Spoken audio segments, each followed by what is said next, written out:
नमस्कार, मैं हूं अंकुर और आप देख रहे हैं सत्यहिंदी.com। आइए एक नजर डाल लेते हैं अब तक की सुर्खियों पर। महाराष्ट्र के मुख्यमंत्री और शिवसेना प्रमुख उद्धव ठाकरे के भावुक संबोधन और मातोश्री जाने के बाद एकनाथ शिंदे कैंप के बागी विधायकों ने एक खुला पत्र लिखकर उद्धव ठाकरे पर निशाना साधा। ये खत संजय सिरसाट ने लिखा है। एकनाथ ने इस खत को ट्विटर पर साझा किया है और लिखा है, यह विधायकों की भावना है। पत्र में कहा है कि हम ये पत्र अपने विट्ठल हिंदू हृदय सम्राट शिवसेना प्रमुख बाला साहेब ठाकरे को इसलिए लिख रहे हैं क्योंकि कल सही मायने में वर्षा बंगले के दरवाजे जनता के लिए खोले गए थे। बंगले पर भीड़ देखकर खुशी हुई। पिछले 2.5 साल से शिवसेना विधायकों के तौर पर हमारे लिए ये दरवाजे बंद थे। हमें आपके आसपास के लोगों को मनाना पड़ता था कि वो आपसे हमारी मुलाकात करवा दें। जो लोग विधानसभा या राज्यसभा गए वो हमारी वजह से वहां पहुंचे। उन्होंने हमें पूरी तरह से दरकिनार करते हुए विधान परिषद और राज्यसभा चुनाव के लिए रणनीति बनाई। पत्र में आगे लिखा गया है कि हमें आपसे वर्षा या मंत्रालय में कभी भी मिलने का मौका नहीं मिला, लेकिन एकनाथ शिंदे वो शख्स थे जिनके दरवाजे हमारे लिए हमेशा खुले थे। उन्होंने हमें हमेशा सुना। हमने ही एकनाथ शिंदे से ये फैसला हमारे लिए लेने को कहा। शिवसेना नेता संजय राउत ने दावा किया कि करीब 20 विधायक उनके संपर्क में हैं और जब वे मुंबई आएंगे तब इसकी जानकारी सामने आ जाएगी कि उनको किस दबाव में रखा गया था। राउत ने कहा कि उनकी पार्टी आज भी मजबूत है। इसके साथ ही उन्होंने कहा कि ईडी की जांच के दबाव में पार्टी छोड़ने वाले बाला साहेब के भक्त नहीं हो सकते हैं। उन्होंने कहा कि हम असल में बाला साहेब के भक्त हैं। हमारे ऊपर भी ईडी का दबाव है, लेकिन हम उद्धव ठाकरे के साथ खड़े रहेंगे। शिवसेना में हुई बड़ी बगावत के पीछे टीवी चैनलों, अखबारों में एकनाथ शिंदे अहम किरदार के रूप में दिखाई दिए हैं, लेकिन बीजेपी के 4 बड़े नेता शिवसेना के विधायकों को गुजरात के सूरत से लेकर असम के गुवाहाटी तक ठहराने, जरूरी चीज़ों का इंतजाम करने और लगातार उनके संपर्क में बने हुए हैं। इंडिया टुडे के मुताबिक शिवसेना के विधायकों के सूरत पहुंचने पर गुजरात बीजेपी के अध्यक्ष CR पाटिल ने मेजबान की तरह उनका स्वागत किया और इस वजह से पहले से तय अपने सभी कार्यक्रमों को रद्द कर दिया। इंडिया टुडे के मुताबिक शिंदे और शिवसेना के अन्य बागी विधायकों को सूरत के 5 सितारा होटल में ठहराने का ये विचार CR पाटिल का ही था। सूरत पाटिल का गृहनगर भी है। इसके अलावा सूरत से निकलकर शिवसेना के विधायक जब गुवाहाटी पहुंचे तो वहां भूमिका शुरू हुई असम के मुख्यमंत्री हेमंत बिस्वा शर्मा की। मुख्यमंत्री शर्मा खुद गुवाहाटी के रेडिसन ब्लू होटल में पहुंचे, जहां पर शिवसेना के बागी विधायक रुके हुए हैं। इससे पहले गुवाहाटी एयरपोर्ट पर बीजेपी के विधायक सुशांत बोरगोहेन ने शिवसेना के बागी विधायकों का स्वागत किया। सुशांत को मुख्यमंत्री शर्मा का करीबी माना जाता है। इंडिया टुडे के मुताबिक बीजेपी के सूत्रों ने कहा कि एकनाथ शिंदे और बागी विधायकों से बातचीत करने की जिम्मेदारी बीजेपी के 2 वरिष्ठ नेताओं, केंद्रीय मंत्री भूपेंद्र यादव और पार्टी के राष्ट्रीय महासचिव CT रवि को दी गई है।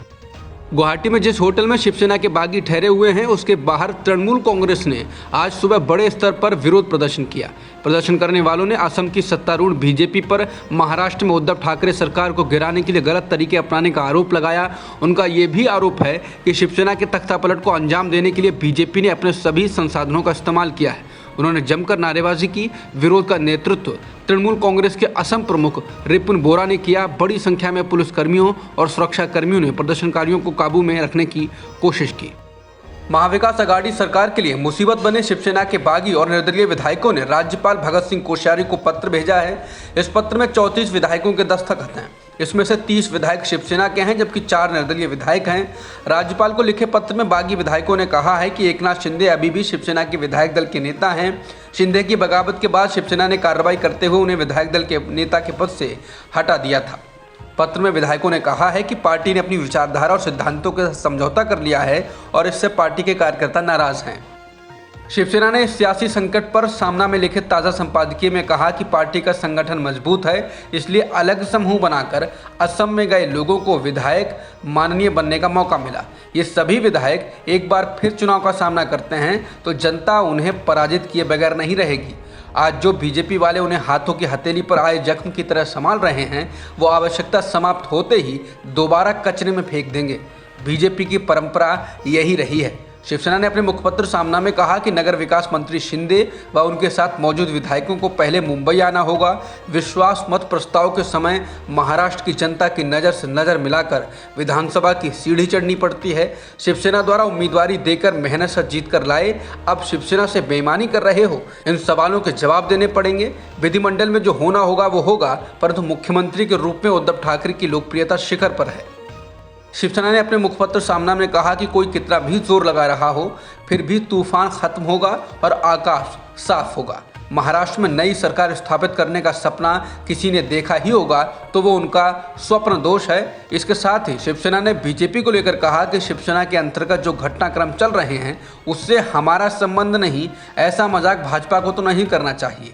सूरत के जिस होटल में ये महामंडल था वहाँ महाराष्ट्र के भाजपाई लोग उपस्थित थे। फिर सूरत से इन लोगों को असम जाते ही गुवाहाटी हवाई अड्डे पर असम के मंत्री स्वागत के लिए मौजूद रहते हैं। इसके पीछे का गूढ़ दांवपेच ना समझने जैसी राज्य की जनता मूर्ख नहीं है। राष्ट्रपति चुनाव में एनडीए की उम्मीदवार द्रौपदी मुर्मू को बीजू जनता दल यानी बीजेडी ने भी समर्थन दिया है।